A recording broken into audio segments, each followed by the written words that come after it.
आज हम लोग कबीर दास की साखियाँ व शब्द पाठ के भावार्थ व उसकी विस्तृत व्याख्या को समझेंगे। पाठ को प्रारंभ करने से पहले सर्वप्रथम पाठ से संबंधित कुछ अति महत्वपूर्ण बातों को समझ लेते हैं। कबीरदास का जन्म काल 1398 ईस्वी से 1518 ईस्वी तक माना जाता है। कबीर का जन्म काशी में हुआ था। कबीर की मृत्यु मगहर में हुई थी। कबीर की कुछ प्रमुख रचनाएं हैं जिनका नाम है साखी, शबद, रमैनी। तो इन रचनाओं के जो संकलन करता है वह धर्मदास हैं। धर्मदास कबीरदास के शिष्य थे और कबीरदास के गुरु का नाम था रामानंद। कबीरदास भक्ति काल के निर्गुण शाखा के कवि हैं। अब हम लोग कबीरदास की साखियों को पढ़ेंगे और उसके भावार्थ को समझेंगे। सर्वप्रथम साखी के विषय में समझ लेते हैं। साखी जो है साक्षी शब्द से बना हुआ है, जिसका अर्थ होता है प्रत्यक्ष या प्रमाण। तो अब हम लोग कबीरदास की प्रथम साखी को पढ़ेंगे और उसके भावार्थ को समझेंगे। मान सरोवर सुभर जल हंसा केली कराई, मुक्ता फल मुक्ता चुगे अब उड़ी अनत न जाय। तो प्रस्तुत साखी में कबीरदास ने एक सच्चे भक्त की मनः स्थिति का चित्रण किया हुआ है। मान सरोवर सुभर जल, मन रूपी तालाब, सरोवर का अर्थ होगा तालाब, सुभर का अर्थ होगा अच्छी तरह भरा हुआ। जल, जल का सांकेतिक अर्थ होगा भक्ति। और हंसा, हंस का सांकेतिक अर्थ होगा जीव। केली का सांकेतिक अर्थ होगा जीवन यापन करना। केली का तो वैसे अर्थ होता है केली क्रीड़ा करना या खेलना। तो अब सभी शब्दों को मिलाकर अगर हम भावार्थ निकालेंगे तो वह इस प्रकार निकलेगा। मान सरोवर सुभर जल, मन रूपी तालाब भक्ति रूपी जल से सुभर अच्छी तरह भरा हुआ है। हंसा केली कराए, उस तालाब में हंस रूपी जीव केल क्रीड़ा कर रहा है या अपना जीवन यापन कर रहा है। और जीवन यापन करते हुए वह उसका क्या अनुभव है? मुक्ता फल मुक्ता चुगे, वह उस तालाब में जीवन यापन करते हुए मुक्ति रूपी मोती के बीज को चुग रहा है। और उसे मोती को चुगना, मुक्ति रूपी मोती को चुगना इतना अच्छा लग रहा है कि अब उड़ी अनत न जाए, कि वह उड़कर अन्यत्र कहीं नहीं जाना चाहता है। अब हम लोग दूसरी साखी को पढ़ेंगे और उसके भावार्थ को समझेंगे। प्रेमी ढूढ़त मैं फिरऊं, प्रेमी मिले न कोई, प्रेमी को प्रेमी मिले सब विषय अमृत होय। तो प्रस्तुत साखी में कबीरदास ने एक सच्चे प्रेमी की तलाश के विषय में बताया है। और जब एक सच्चा प्रेमी मिल जाता है तो व्यक्ति के जीवन में क्या परिवर्तन होता है, उसी को इस साखी में कबीरदास ने चित्रित किया है। प्रेमी ढूढ़त मैं फिरूं, कबीरदास जी कहते हैं कि मैं संसार में एक सच्चे प्रेमी की तलाश में भटकता रहा, प्रेमी मिले न कोई, लेकिन मुझे कोई भी सच्चा प्रेमी नहीं मिला। प्रेमी को प्रेमी मिले, अब मुझ जैसे प्रेमी को जब प्रेमी मिल गए, प्रेमी का तात्पर्य यहाँ पर होगा परमात्मा, ईश्वर, यानी कि कबीरदास को जब परमात्मा या ईश्वर की प्राप्ति हो गई तब क्या हुआ? सब विष अमृत हुए। विष रूपी अज्ञान, विष का यहाँ सांकेतिक अर्थ होगा अज्ञान और अमृत का सांकेतिक अर्थ होगा ज्ञान। तो मेरे अंदर जो अज्ञान रूपी विष था वह ज्ञान रूपी अमृत में बदल गया।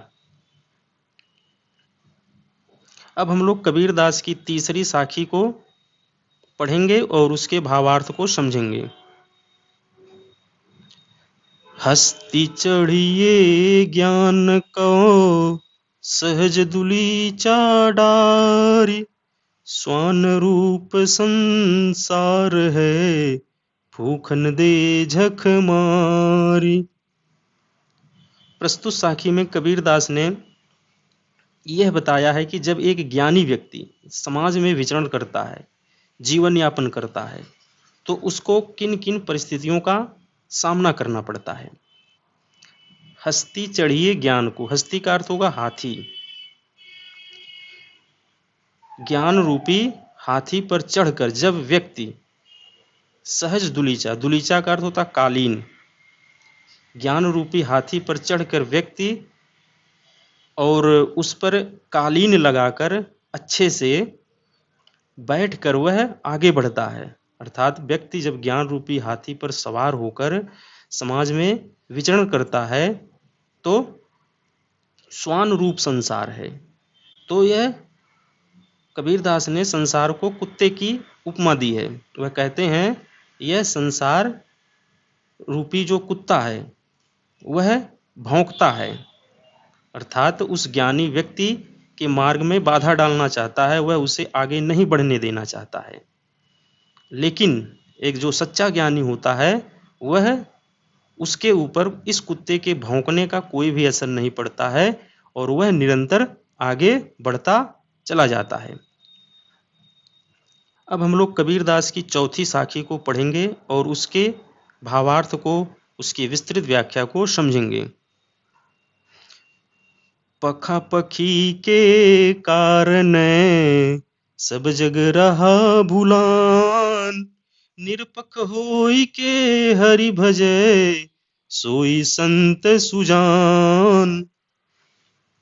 प्रस्तुत साखी में कबीरदास जी ने यह बताया है कि लोग अपने पराये के चक्कर में समाज को, देश को, संसार को भुला रहे हैं।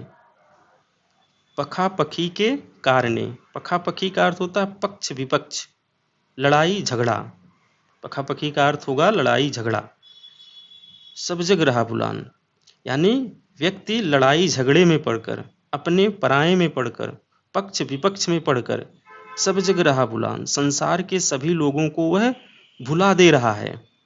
निरपख होय के हरि भजय सोई संत सुजान। अंत में कबीरदास जी कहते हैं निरपख, निरपख का अर्थ होता है निष्पक्ष, अर्थात अपने पराये की भावना से जो ऊपर उठ जाता है।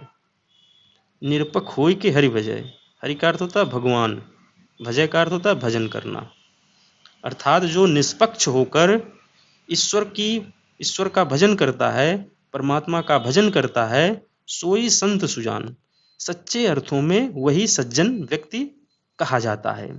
सुजान का अर्थ होता है सज्जन, सच्चे अर्थों में वही व्यक्ति सज्जन कहा जाता है जो निष्पक्ष होकर हरि का या परमात्मा का भजन करता है।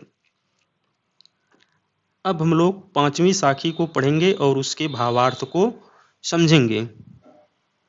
हिंदू मुआ राम कही मुसलमान खुदाई, कहे कबीर सो जीवता जो दुह के निकट न जाई।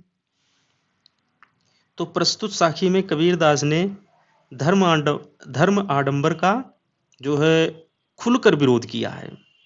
यानी कबीरदास जी धर्म आडंबर को नहीं मानते थे, वह इन सब बातों का वह विरोध करते थे। उसी को वह इस साखी में बता रहे हैं कि हिंदू जो है राम राम का नाम जपते हुए मृत्यु को प्राप्त हो गया। मुआ का अर्थ मृत्यु। हिंदू जो है राम नाम के नाम को जपते हुए मृत्यु को प्राप्त हो गया और मुसलमान खुदा खुदा कहते हुए मृत्यु को प्राप्त हो गया। कहे कबीर सो जीवता, जीवता का अर्थ होता है जीता है। कबीरदास जी कहते हैं कि इस संसार में सच्चे अर्थों में वही व्यक्ति जीता है, वही व्यक्ति जीवन यापन करता है जो दुह के निकट ही न जाए, जो इन दोनों के निकट नहीं जाता, न तो राम के निकट और न ही खुदा के निकट जाता है।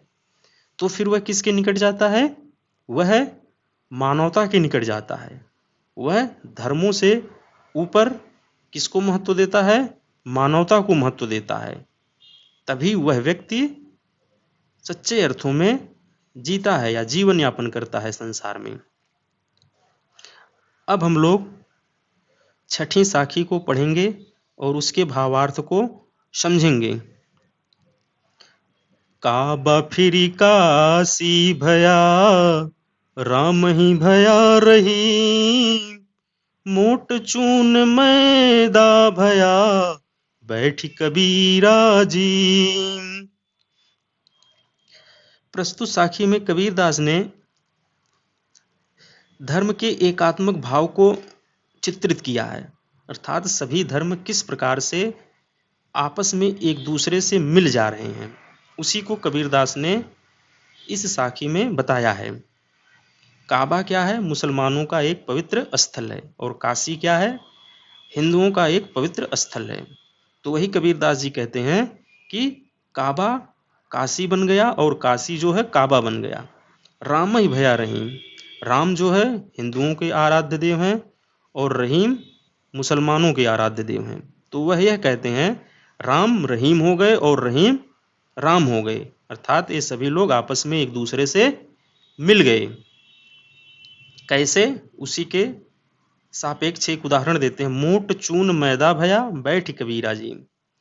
चूंकि गेहूं से ही हम लोग आटा और मैदा प्राप्त करते हैं। जब वह मोटा पीस दिया जाता है तो वह गेहूं होता है, जब वह पतला पीस दिया जाता है तो वह मैदा हो जाता है।